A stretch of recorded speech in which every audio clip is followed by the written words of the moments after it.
The story of Boeing's Starliner and its astronaut crew, Butch Wilmore and Sunita Williams, is an indefinite extension of the crew flight test mission. The astronauts successfully docked with the International Space Station, ISS, on June 5, 2024, but were unable to return due to issues with a helium leak and overheating thrusters that shut down before docking. This required the astronauts to assume manual control of a spacecraft that was supposed to be fully automated. This was disappointing for Boeing and NASA, but it was not a disaster because the Starliner was built with the option of manual control, and astronauts are well trained to fly spacecraft manually.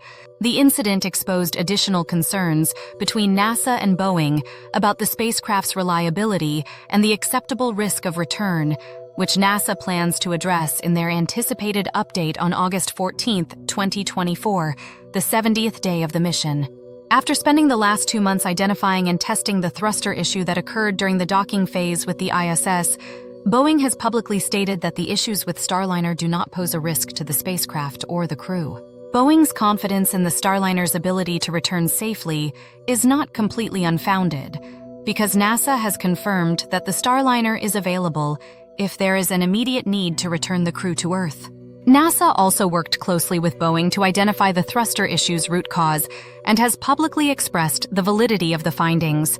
Unintentionally, Boeing has demonstrated that its backup, manual flight control options, redundancy, multiple thrusters, and 10 times more helium than necessary enable it to dock with the ISS even with the issues. Starliner has also demonstrated its ability to successfully re-enter Earth's atmosphere and land safely in its 2 unmanned test flights of OFT and OFT-2 missions.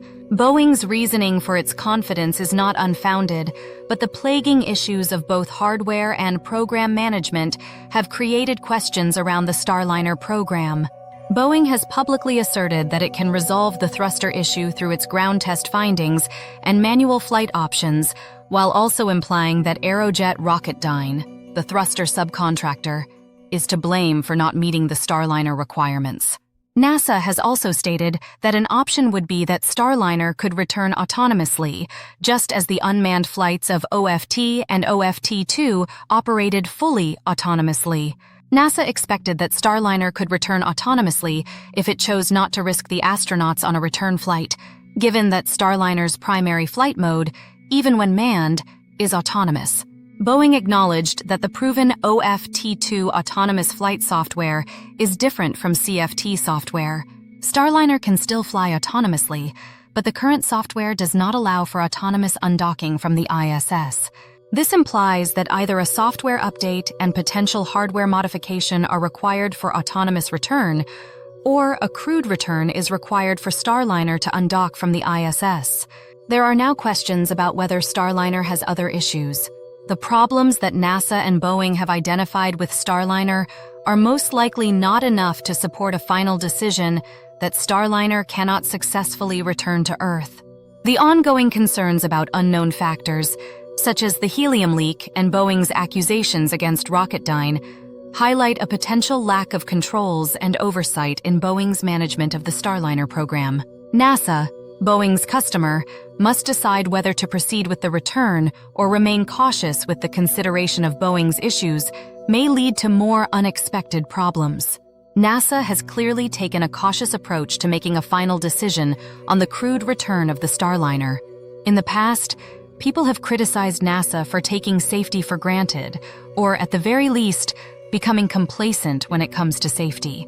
This included the 1967 plugs-out launch pad test of Apollo 1 and the Space Shuttle Challenger launch in 1986, both of which led to fatal accidents that claimed the lives of 10 astronauts in a time where the push to meet performance expectations and deadlines created an environment where safety was unintentionally compromised to meet other priorities. Meeting performance goals and complacency contributed to the Space Shuttle Columbia re-entry accident in 2003, but the failure to prioritize safety was even more unacceptable, leading to the deaths of another 7 astronauts. Astronaut Gus Grissom, who was the commander who was killed on the Apollo 1 pad fire, is quoted as saying a few weeks before the fire, "If we die, we want people to accept it. We're in a risky business, and we hope that if anything happens to us, it will not delay the program. The conquest of space is worth the risk of life. The quote may be a paraphrase of several statements made by Lieutenant Colonel Grissom on the subject of space exploration, but it undoubtedly reflects his conviction about the acceptable risk associated with human spaceflight. Grissom, one of the early pioneers of space exploration, participated in the US-USSR space race, a larger East-West ideological struggle that viewed the ultimate goal of conquering space and defeating the Soviets as more significant than the life of a single individual. Colonel Grissom's geopolitical rivalry of his time no longer exists today, but that does not mean that his words are irrelevant in light of the current issue with Starliner and astronauts Butch Wilmore and Sunita Williams. Managed risk-taking is part of NASA's DNA. Space exploration was a risky business in 1967, and despite the track record of Soyuz and Falcon 9, it is still a risky business today. The question for NASA and its administrators is, do they have any tolerance for risk in spaceflight in today's world? NASA is in a fledgling place with the Artemis program, including the Space Launch System, Orion space capsule, and Lunar Gateway. They apparently hold the belief that taking any risks in human exploration at this nascent stage would result in a loss of public support. This could result in the cancellation or long-term delays of future Artemis plans, effectively ending those programs. A majority of people in the United States are either supportive or indifferent about the space program, and will remain so as long as something does not go wrong. But if it does, the narrative and the public support will completely turn against NASA. So, has NASA become too risk-adverse for manned spaceflight?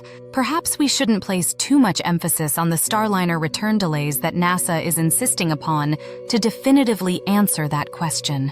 NASA is in a unique position and does not need to risk Wilmore and Williams on a quick return. It has options. At no point in the manned space program did NASA have the luxury of having so many immediately available and safer options. The Starliner crew is safely aboard the International Space Station with no concerns about the consumption of consumables or living space aboard the ISS.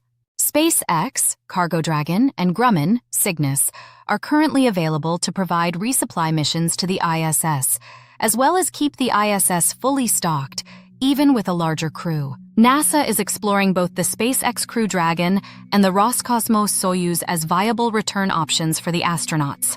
NASA has ample time to assess the safety of Starliner and make software updates, and if it has any concerns, it can opt for either Crew Dragon or Soyuz.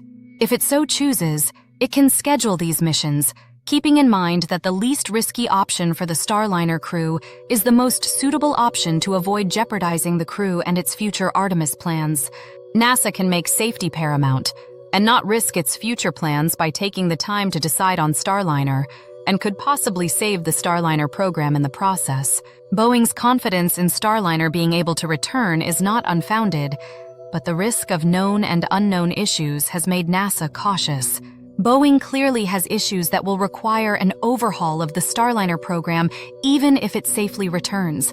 And since Starliner is already operating at a $1.6 billion loss, it may not be willing to maintain the program and drop out of the Commercial Crew program. However, if Starliner does not return safely, it will most certainly end the Starliner program. The termination of Starliner would leave NASA without a backup spacecraft, as well as the options it currently has on the ISS. Beyond being the right decision, Boeing and NASA have a vested interest in ensuring the safe return of the crew, which would allow them to proceed with the Commercial Crew program and the Artemis program. Any other outcome could jeopardize them both, so it does not need to rush a decision. Compared to the past, NASA may be more risk-averse, but unlike any other time in the past, it has given itself more flexibility to avoid risky decisions that could jeopardize its future programs.